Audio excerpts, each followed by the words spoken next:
Bismillahirrahmanirrahim. Today our lecture number 21, chapter 17, MGM 311, chapter 14, IMH 311. Topic is role of foreman in management.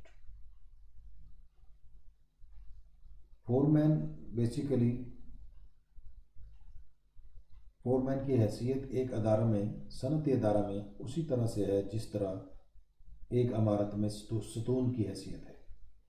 یہ senior انتظامیہ کو جواب دہ ہوتا ہے اور جونیئر انتظامیہ اس کے ماتحت ہوتی ہے، جن سے یہ ادارہ کی پالیسیوں کے مطابق کام لیتا ہے۔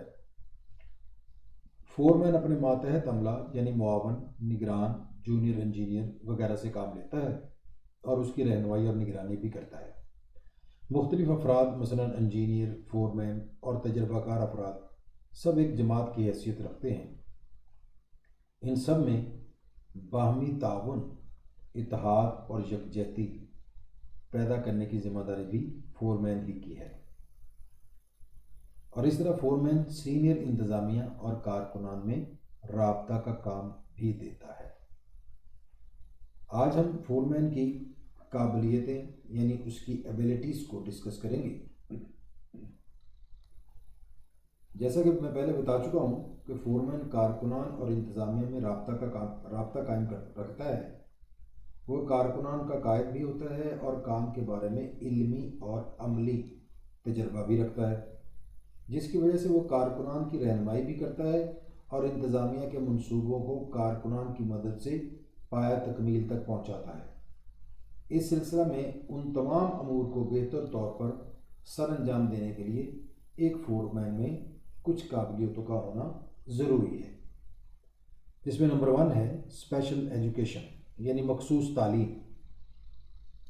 فورمین کے لیے ضروری ہے کہ وہ متعلقہ ادارہ کے حساب سے مخصوص تعلیم یافتہ ہو، کیونکہ جدید دور اسپیشلائزیشن کا دور ہے، اور اس میں وہی فرد کامیاب ہے جو اپنے شعبہ میں اسپیشلسٹ ہو، یعنی اسے مشینوں، مٹیریل، پیداوار کے مختلف اجزاء کا بخوبی علم ہو۔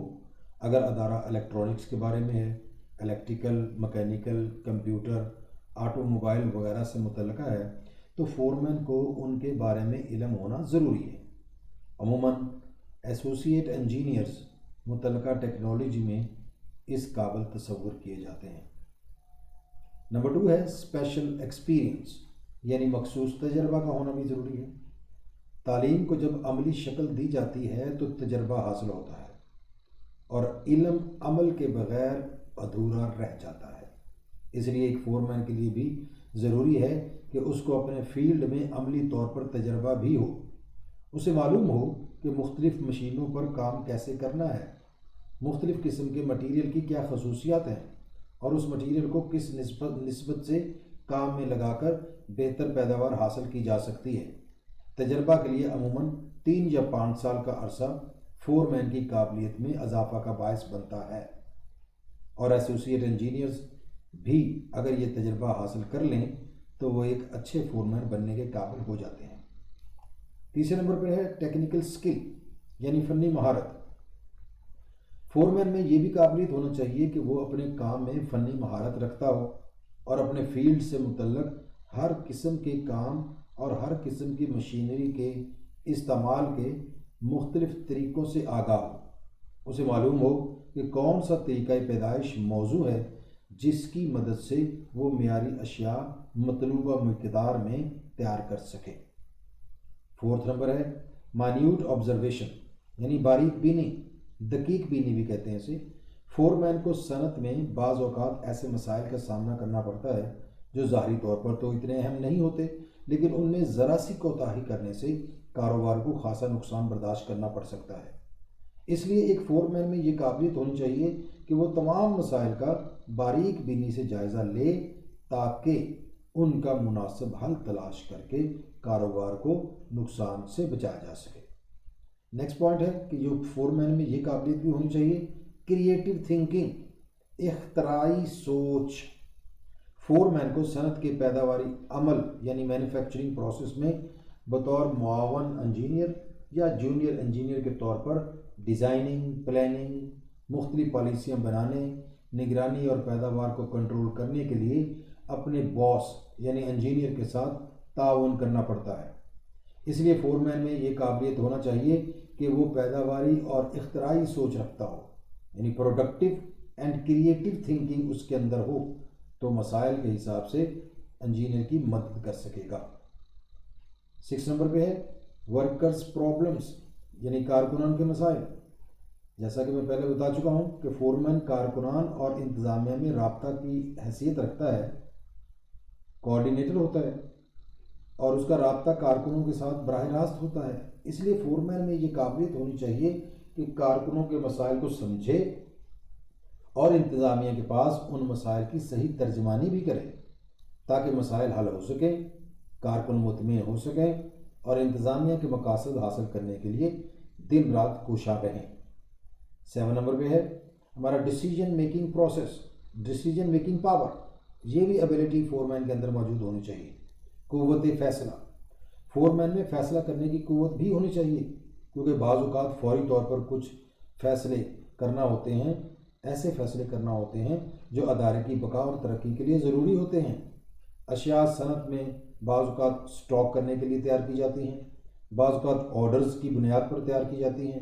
دونوں صورتوں میں مطلوبہ مقدار کی پیدائش کا فیصلہ کہ کتنی مقدار میں چیزیں پروڈیوس کرنی ہیں، ان کا فیصلہ فورمین کو کرنا ہوتا ہے کہ کس طرح اور کون سے اور کتنے کارکنان کی مدد سے مطلوبہ ٹارگٹ حاصل کیا جا سکتا ہے۔ 8 نمبر پر ہمارا پوائنٹ ہے کہ یہ بھی فورمین میں ایک ایبلٹی موجود ہونا ضروری ہے، کمیونیکیشن پاور، قوت ابلاغ۔ فورمین کا تعلق کیونکہ اعلیٰ سطح انتظامیہ اور نچلی انتظامیہ یعنی ٹاپ لیول مینجمنٹ اور لو لیول مینجمنٹ کے دونوں کے ساتھ ہوتا ہے، اس لیے یہ مڈل مینجمنٹ کے طور پر دونوں میں رابطہ کا کام دیتا ہے، اور ساتھ ساتھ اس کا تعلق گاہکوں کے ساتھ، حصہ داروں کے ساتھ، شیئر ہولڈر کے ساتھ اور اپنے جیسے ہی مختلف افراد کے ساتھ ہوتا ہے۔